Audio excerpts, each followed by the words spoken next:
আমাদের এ মিছিল নিকট অতীত থেকে অনন্তকালের দিকে। আমরা বদর থেকে উহুদ হয়ে এখানে শত সংঘাতের মধ্যে এই শিবিরে এসে দাঁড়িয়েছি।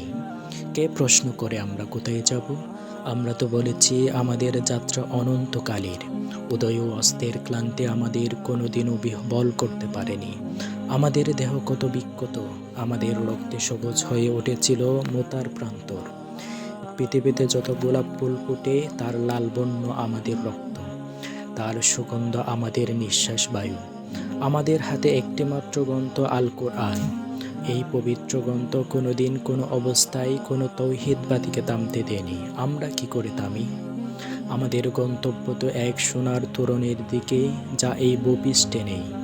আমরা আমাদের সঙ্গীদের চেহারার ভিন্নতাকে গ্রাহ্যের মধ্যে আনি না, কারণ আমাদের আত্মার গুঞ্জন হু হু করে বলে, আমরা এক আত্মা, এক প্রাণ।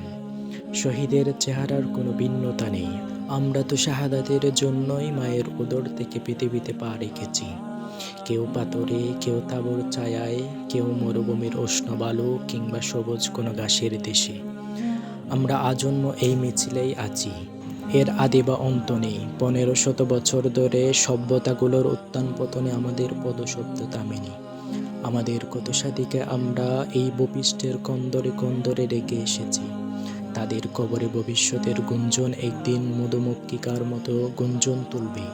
আমরা জানি আমাদের ভয় দেখিয়ে শয়তান নিজেই অন্ধকারে পালিয়ে যায়। আমাদের মুখায়বয়বে আগামী উষার উদয়কালের নরম আলোর জলকানি। আমাদের মিছিল বয়োধ্বংসের মাঝে বিশ্রাম নেয়নি, নেবে না। আমাদের পতাকায় কালেমায়ে তৈয়বা।